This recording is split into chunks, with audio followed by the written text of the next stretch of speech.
welcome to the Skeptic Zone, the podcast from Australia for science and reason.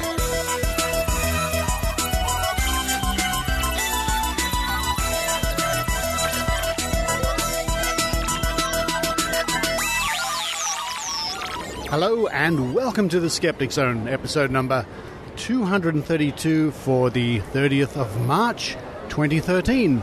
Richard Saunders here with you, coming live from Circular Quay in Sydney, Australia. This is the big ferry port in Sydney.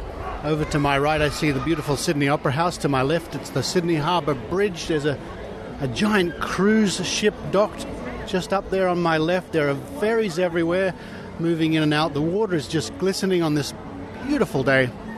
Lots of people here, thousands of people milling around, and there's a busker over there playing.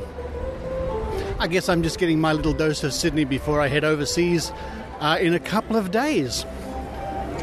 But coming up on this week's show, a little bit of a short show simply because I'm so busy at the moment preparing for my trip and doing all sorts of other things. We'll kick off with a week in science with our good friend Dr. Paul Willis from RiAus.org.au, the Royal Institution in Adelaide. And following a week in science, it's a sort of a mini think tank. Dr. Rachie and myself having a talk about some of the issues of the day concerning the latest, the latest court goings on with the Australian Vaccination Network. Oh boy, wait till you hear about some of the things that are happening now. What a beautiful place this is. There are ferries going off to Manly Beach, off to Taronga Park Zoo, wonderful zoo here in Sydney. You can get a ferry right under the Sydney Harbour Bridge past Luna Park. I sound like a tourist information board, don't I? Sometimes Sydney really turns it on, and we've had a very long, hot and humid summer, but today it's pretty nice. Oh, now also coming up later in the show, a bit more information about where I'll be appearing around the world in the next few weeks, and I certainly hope to meet you in Dublin or in Oslo or in Manchester or, good heavens, or in the Czech Republic. But for now I'm just going to, I might go for an ice cream. Why not? It's a beautiful day for an ice cream. While I'm doing that, I'll let you enjoy the Skeptic Zone.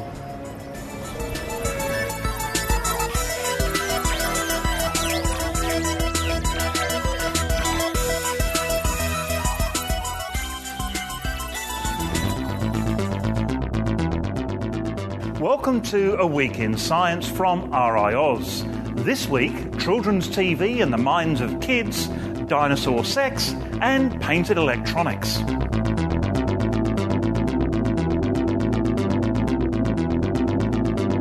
First up, in good news for many parents, the risk of your child becoming antisocial is largely unaffected by TV time. A UK study has confirmed that 5-year-olds who watch 3 or more hours of television per day only marginally increase their risk of developing behavioural problems. They also found no tangible link between playing video games and a child's sociality. It's still worth staying vigilant, however, as excessive screen time may contribute to other problems like sedentary behaviour, sleeping difficulties, and impaired language development.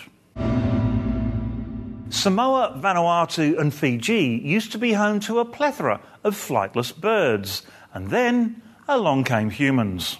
Colonisation of remote Pacific islands may have led to the mass extinction of over 1,000 species of large-bodied flightless birds. This is one of the largest known extinction events, occurring between 3,500 and 700 years ago. Researchers used computer modelling to fill gaps in the fossil record, revealing that overhunting and deforestation by humans probably caused their demise.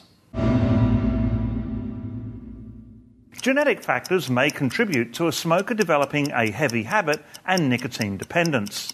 Traffic pollution in European cities is responsible for around 14% of cases of chronic childhood asthma.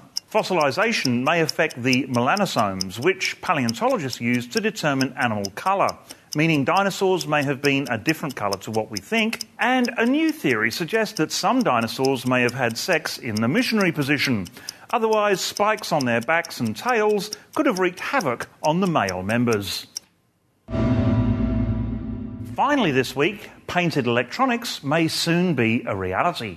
Researchers from the University of Michigan have developed a way to paint a plastic-like surface which conducts electric signals.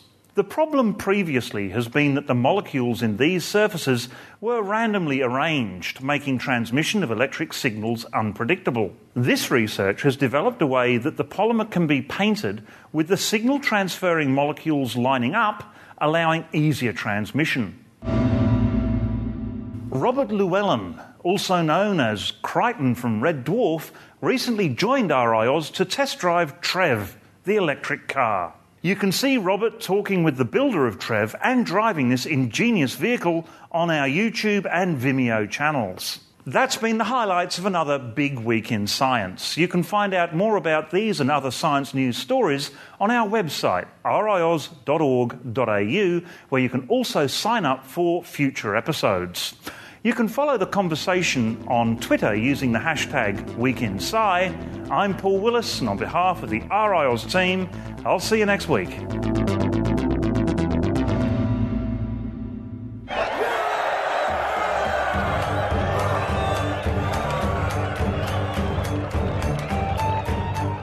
Hei, jeg Marit. Og jeg Kristin. Og vi vil tipse deg som norsk lytter av Skeptic Zone om skeptikermiljøet i Norge. Det finnes norske blogger og pubtreff og podcast, og foreningen Skepsis driver med slikt som disse du hører på nå. Sentralt skepsis.no, og her publiseres det dyptgående artikler, en kalender over aktiviteter og lenker til nyttige ressurser. Skepsis-bloggen oppdateres jevnlig, og det diskuteres heftig på forumet, så stikk innom og delta du også. Skepsis.no.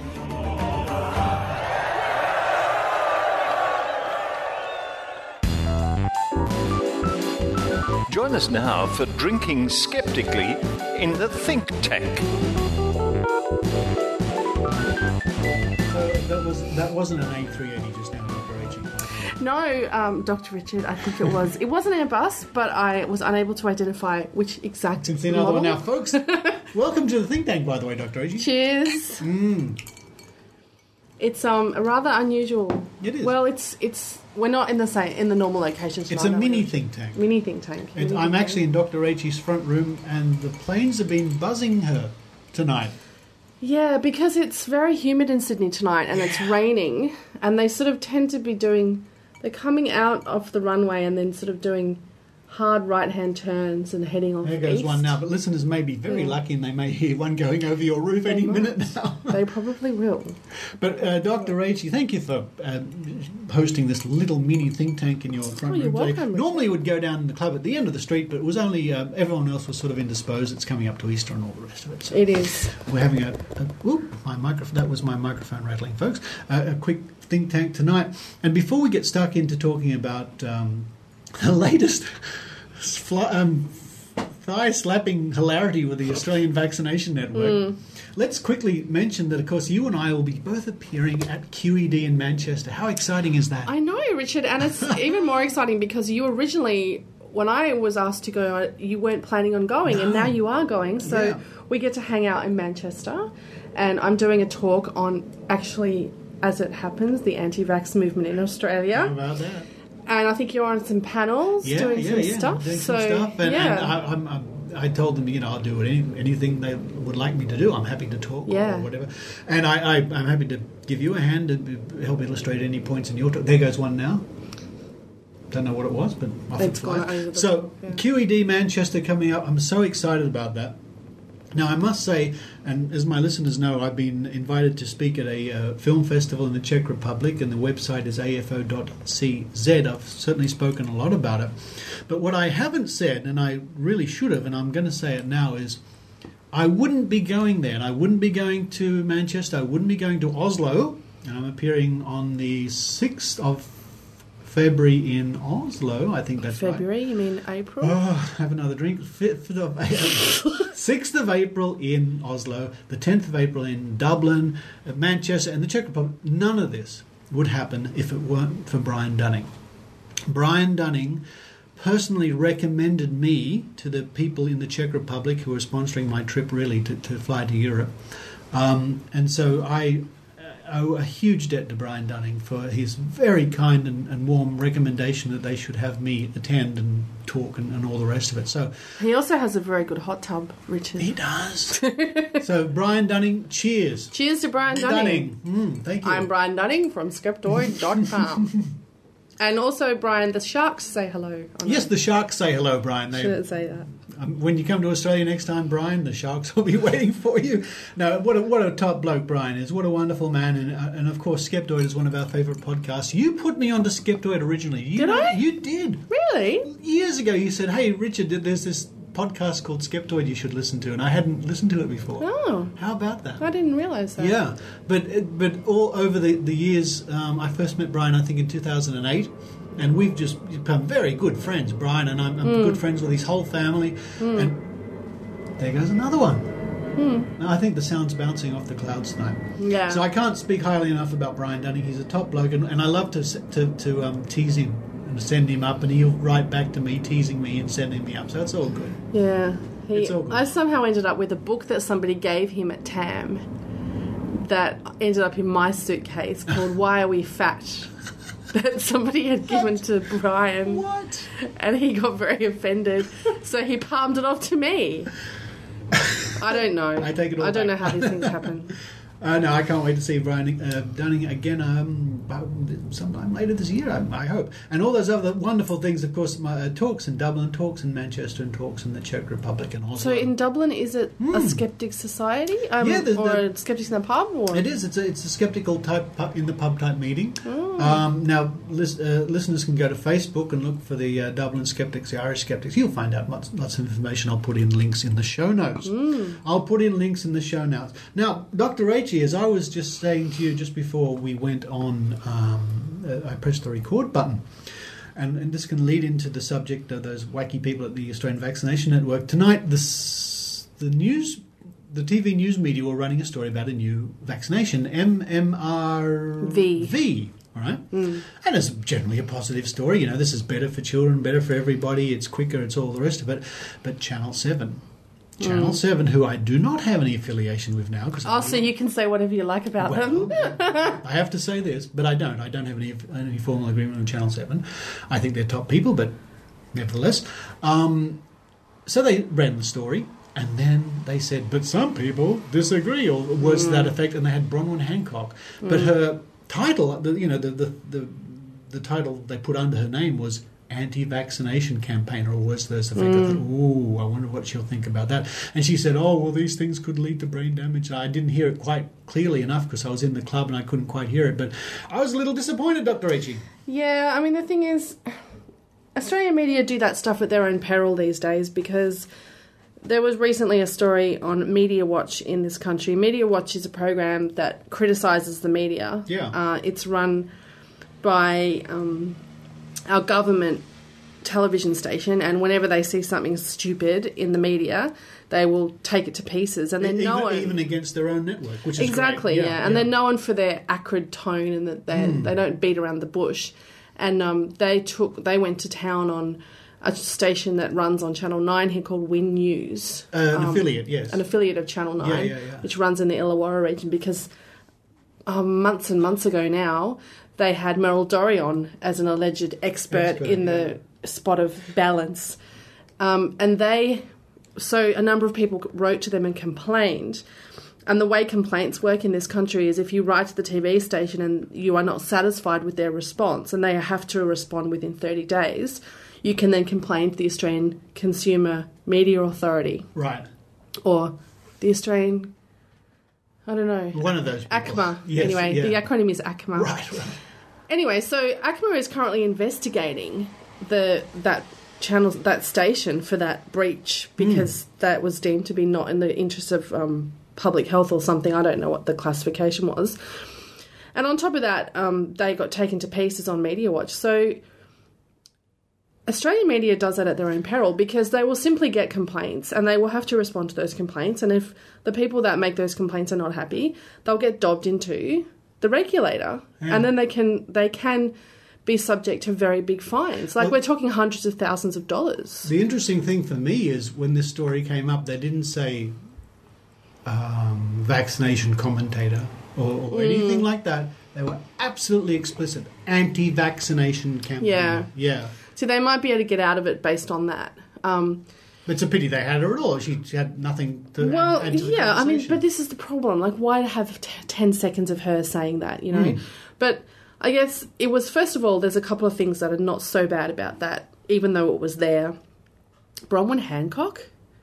Like, where's Meryl Dorey? Yeah, good question. How come they got Bronwyn Hancock? I mean, Meryl Dorey has stepped down as the president of the ABN, but she still identifies as a spokesperson, which I presume means she goes on the telly box. It's possible that they were looking for someone who would be happy to be known as an anti-vaccination campaigner. Well, it is possible. And the thing is, I was going to say that you know, there has been a dramatic shift in the way the Australian media now, I guess, labels these people. It used to be, you know, they were put up as equal, but alongside vaccination expert or commentator or... Well, yeah, exactly, words, Meryl was always called an expert, but I don't think Bronwyn is as coy about her agenda as the ABN are, so she probably doesn't care that she was called an anti-vax campaigner. Like, but there was a day in 2009 when you would never have someone called an anti-vaxxer on the media in this country. And I think this is one of the things I'm going to cover in a bit more detail at QED, is that apart from everything else that's happened with the AVN with regards to complaints to government bodies and them being almost cut off at the knees because of all the things that they've breached that they now have to deal with, that change in the media's attitude and educating the media as to what they're really about and shifting that false balance away from the anti-vaxxers has, I think, been a major victory for the grassroots campaign in this country. Without question. And now we can discuss the fact that as far as the Australian Vaccination Network are concerned, I mean, all their chickens are coming home to roost, so to speak. And maybe you can give our listeners a sort of an overview of this whole name change situation. Yeah, so back in August last year, the Department of Fair Trading wrote to the AVN and said that owing to several complaints they'd received from different sections of the community, including medical professionals, but not exclusive of medical professionals, they cite the public as well. The AVN's name was deemed to be misleading. Yeah. Now, normally this wouldn't matter. You can call yourself Billy Bob Thornton if you want to, but if you want to be registered with the Department of Fair Trading as an incorporated association, they have rules you have to abide by. So we're an incorporated association, Australian Skeptics. Yes. We have rules. The local scout group has to follow those same rules as everyone else. Yeah, we have our regular meetings and they're duly notarised or whatever the term is. And hang on, Richard, can you hear that? Yeah. That's an A380. You know it just by hearing it? Yeah. We can't even... You're kidding. No. Well, come on, let's run. See, it is. Running to the window now. Holy mackerel! How do I open this? I'll come over here.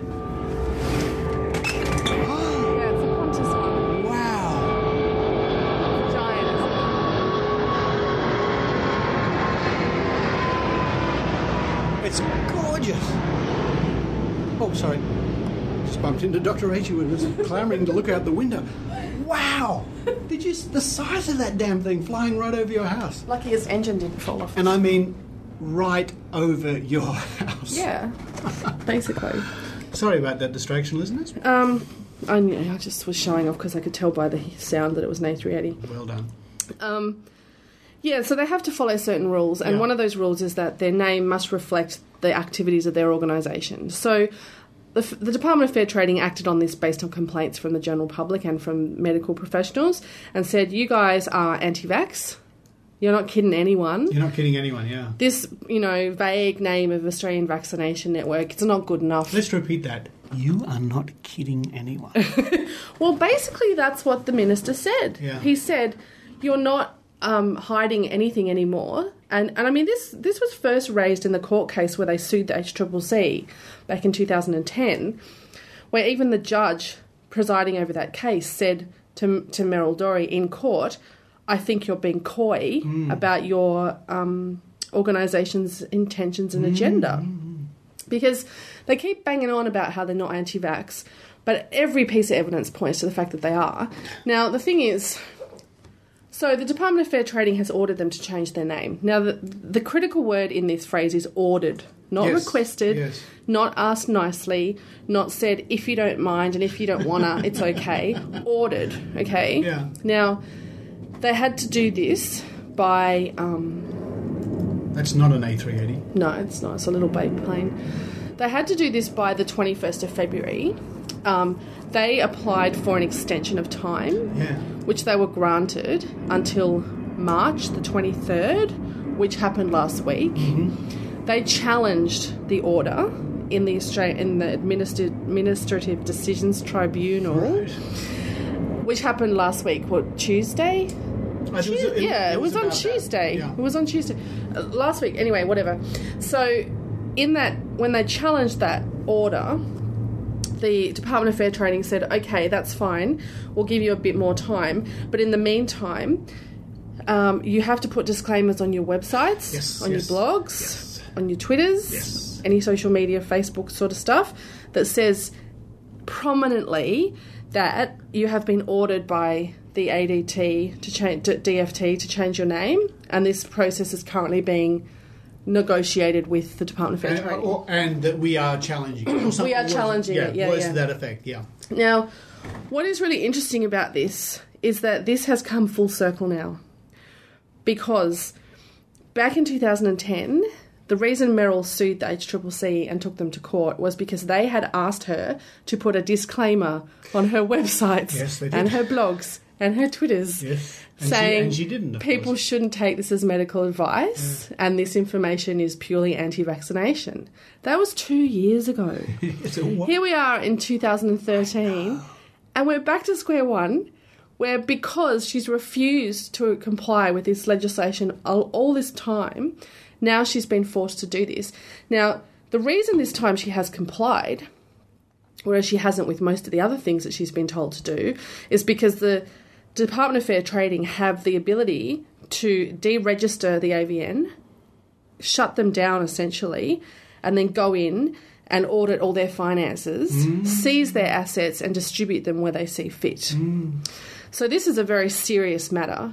So she had to do it by 5 p.m. on the 26th of March, which was Tuesday. And they said that it's called a stay, which is the legal term for we're not going to make you do it yet, but you have to say that we're doing it. The stay was dependent on them putting up those disclaimers by 5 p.m. Now, the thing is that hard to understand, that direction? Not particularly. Richard, did you find that difficult? Did you not follow what I said? I thought it was quite clear, okay. Dr. Rachie. Because somehow they didn't understand. So they put the disclaimer on their Facebook page. They put it on one of their blogs. Yes. They put it on their website. On their website and their blog, it's designed for ants. It's a bit small, so isn't it? tiny that it just looks like a line on a phone. Yeah. It's there, but you're right. Yeah, but they specified prominent. The DFT specified prominent. But their Facebook page was interesting. Why? What do you mean? Well, it was the banner. It was the big... Yeah. See, which also causes issues, apparently, because according to the rules on Facebook, banners aren't meant to have more than 20% text. And it was partly obscured by their logo. Yes. I mean, I don't know how fussy the DFT is going to be about this, but one of the things that they didn't do is the AVN has more than one blog. They do indeed. They have a blog called AustralianSkeptics.com. Yeah. Or the URL is AustralianSkeptics.com. It's called the Real Australian Skeptics. Yes. Now, some time ago, back in 2009, they bought a bunch of Australian Skeptics URLs. And it was only last year that they actually started to populate them, and this is the one they populated. Now, we challenged them owning those domain names, actually, but we didn't win that challenge because we were told that we didn't have the trademark on the name. But there you go. But even before that, it was clear that was their blog, and the law says that if you're an incorporated association like they are, everything that you publish, every piece of literature that you publish, whether that's a website, a brochure, a newsletter, has to have the name of your organisation as is registered with the Department of Fair Trading and the incorporated. So They were forced. So basically what they were trying to do with this blog was to make it look like it was us, right? Yeah, how about that? But then it was filled with information that was inaccurate and anti-vax, right? Yeah. So they thought, let's do something really clever. Once again, they tripped over themselves because the DFT said to them, this is yours. You have to clearly identify it's yours. So they now have had to put on it that it's the AVNs, and they've got a link to their Facebook page. They didn't put the disclaimer on that blog. They did not put the disclaimer on that blog. They certainly did not. No. They failed. So I'm wondering what's going to happen in that regard. I'm wondering if the DFT is going to act on that, because the whole basis for them not being shut down on Tuesday was that they had to comply with this directive, which is put these on all of your things.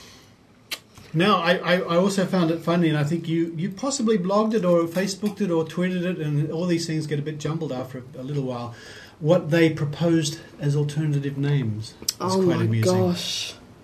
If you can remember. Do you want me to just pull them up? Because it was so lol-worthy. Lol-worthy, I like that. It was luzzy, as they say. It was luzzy. As they say on the internets. On the internets. Yeah, so this was blogged about by the AVN, actually. So they released the letters that they sent to the Department of Fair Trading, which included suggestions of a new name. Right? Now, the Department of Fair Trading made it very clear that they had to stop being coy about their agenda. In other words, you have to put the word anti-vax somewhere in your name, right? So here are some of the suggestions that they sent to the Department of Fair Trading, which they blogged about. So we haven't got these in any clandestine way. We're not making them up. And we're not making them up. Yeah. However, this is a scenario that I imagined in my head, but the names are real. The scenario is not, okay? Radio. Department of Fair Trading.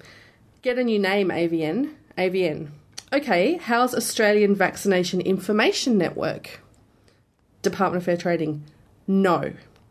AVN. Australian Vaccination Information Network? DFT. No. Australian Vaccination Information. No. Australian Vaccination Network for Choice. Facepalm. Australian Vaccination Choice? Australian Immunisation Network? What? No, I'm serious. That is what they proposed, right? And then when they went to the court, to the hearing to challenge the order to change their name, the new president, Greg Beattie, said that the Department of Fair Trading were being coy. He said that. What? They were being coy about what they should change their name to, and he didn't know, and he was asking them for advice and they wouldn't help him.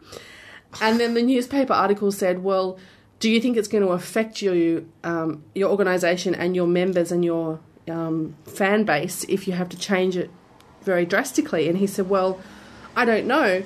If we have to change it to Wendy's ice cream, then maybe. What?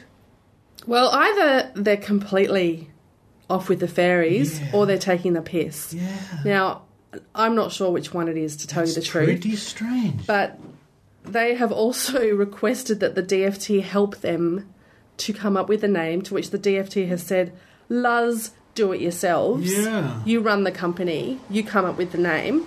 But the problem now is that once they come up with the name, they have to get it approved by their members. Mm-hmm. So they have to call an emergency annual general meeting or something where they have to get it approved by something like 75% of the members before they can submit it to the DFT. Oh, wow. So puts them in a bit of a bind because they can't keep doing stuff like sending them the Australian Vaccination Choice Network because they know that'll get rejected. Yeah. They're going to have to come clean. They're going to have to... Look, they haven't got a choice. If they don't call themselves the Australian Anti-Vaccination Network, I don't think they're going to get away with much else. Yeah. And they're by all means, let them call themselves that. Well, I think I said before that the option is if they don't agree to that, the DFT will deregister them and seize their assets. Now, that might not be such a big problem at the moment because Merrill says they only have $3,000 in the bank right now, which also suggests that they could possibly be maybe trading insolvently. because they still owe a lot of people subscriptions for the magazine they shut down in the beginning of the year. Well, that's up for the authorities to wiggle out, I guess. Well, exactly. But the other thing that's happened recently that is also of Meryl's doing, which has not only put her in the poo, it's also put a lot of other alternative medicine practitioners in New South Wales in the poo, is that the regulatory body that looks after unregistered alt medas in New South Wales, so that's people that don't have to be registered with APRA, like, okay, so osteopaths and chiropractors have to be registered with the Australian Health Practitioners Registration Authority, right? Same as doctors. But if you're, say, a nutritionist or a masseuse or an iridologist, you don't have to be registered. So no one's really controlling you. Right. You're unregulated, right? Yes. So the body that looks after these unregulated people is called the Healthcare Complaints Commission. Right, of course. Now, previously, if you wanted to complain about a healthcare practitioner who was unregistered, the only way you could do that is really if you had been injured yourself. So if you went to an iridologist and they twisted your back or something and you got an injury, you could complain about them. As an observer who sees that the iridologist is saying, I can cure your cancer, you have no right to complain. In a hypothetical situation. Yeah, in a hypothetical... because you have not personally been harmed, okay? Yeah. This was the clause that the AVN won their case with in 2010 because the complaint was written by Ken McLeod about the AVN's misinformation, but he personally had not been injured by them. And the barristers for the HCCC could not present evidence of anyone being personally injured by this information, right? So Meryl sued the HCCC for that. She won. Guess what that did? It exposed a loophole in the legislation. Guess what's happened now? Rachie, I'm on the edge of my chair. Tell me what happened now. In Parliament in the last week and a half, a bill was introduced by the Health Minister to close that legislation. Because it was brought to their attention by... the Australian Vaccination Network. Huzzah. And if you look at the transcripts from the court hearing, which in Australia is called Hansard, they mention specifically, the Honourable Gillian Skinner specifically says because the AVN... Parliament, the Hansard, yes, Parliament. The Hansard, yeah. Yes, Parliament, yeah. She specifically says because of what the AVN did, suing the HCCC, we will now close this loophole.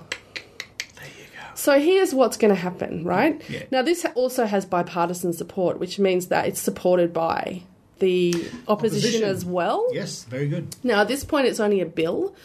It won't be a law. It's got to go through several stages before it becomes a law. But it's already gone through one stage and nobody's questioned it because they both agree with it, right? Seems like a reasonable thing. Yeah, and so what it means now is not only does it mean that an innocent bystander like you or me can see an ad for an iridologist in a paper and go, that's dodgy, and complain. It also means that the Health Minister and the HCCC themselves can take action independently. This is just brilliant, isn't it? And it's all thanks to the AVN. It's all thanks to the AVN putting everyone up poo creek without a paddle. So the thing is now, not only has she put herself in the poo, she's put all her mates in the poo. It seems so, doesn't it? All because 2 years ago she wouldn't put a disclaimer on her website.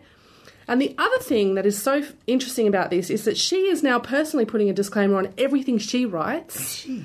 Yes. Oh. So she'll write a Facebook post and it'll say, I reckon this about Joe Blogs and I reckon that. And underneath it says, this is not necessarily the opinion of Meryl Dorey or the AVN. This should not be construed as medical advice. Really? On everything she writes. Really? I haven't noticed that. Everything she writes. And so that was what she was meant to do all those years ago.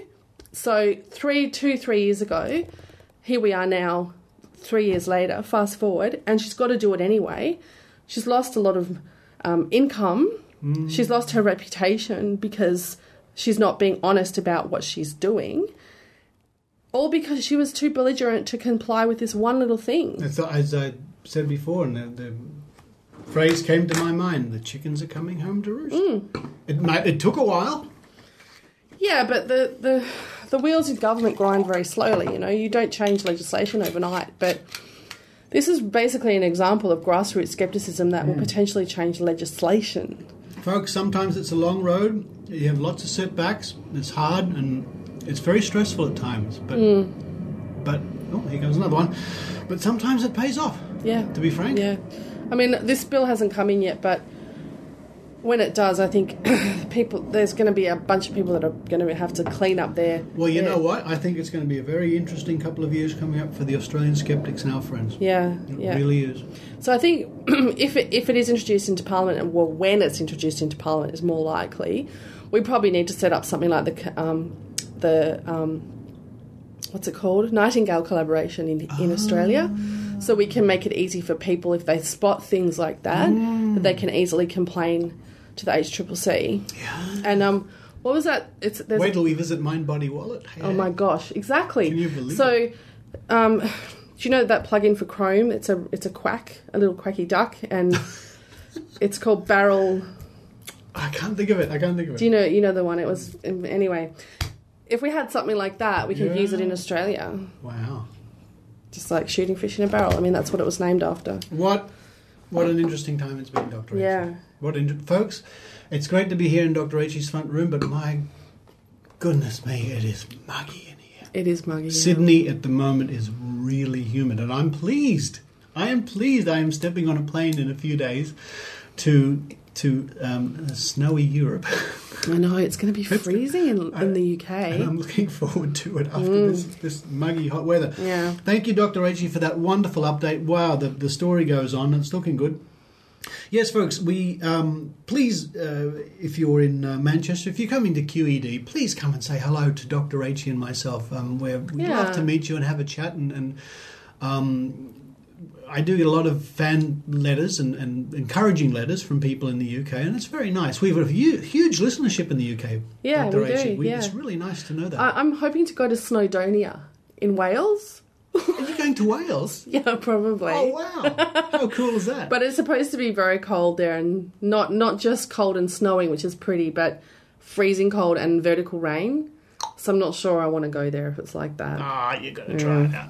I don't know. And I was certainly looking forward to meeting friends and people in Oslo and Dublin, of course, and of course the big convention in the Czech Republic. And they sent me a list of some of the movies I'm going to be looking at and reviewing. Oh, fascinating stuff. One of them is The Time Traveller's Guide to Australia, which was on the ABC. Oh, did you watch that? That was really good. Yeah. That was a great show. Yeah. Wonderful show. Really, really interesting. So, yeah, all good things, Dr. Rachie, all good things coming up. I shall see you in Manchester. Yeah, okay. But until then, thank you once again. Cheers. And cheers.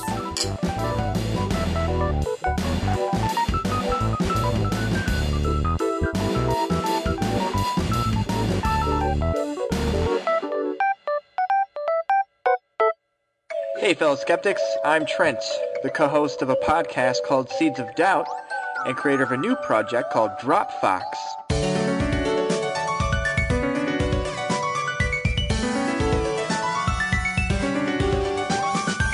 Dropfox is dedicated to providing new music for your radio show or podcast and to help support your cause through the sound waves.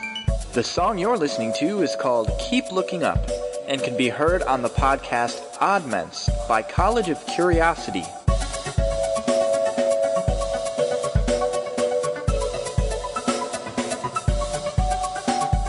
If you need some new music, check me out. Facebook.com/Dropfox. That's DROPFOX.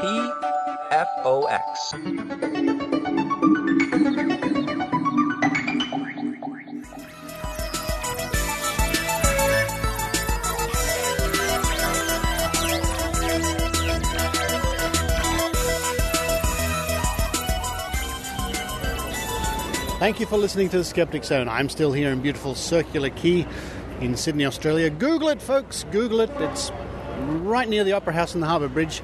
There's a busker just over to my right, dressed up like Charlie Chaplin, one of those buskers who stays absolutely motionless. He's been like that for about 30 minutes now. Oh, that's one way to make a living, I suppose.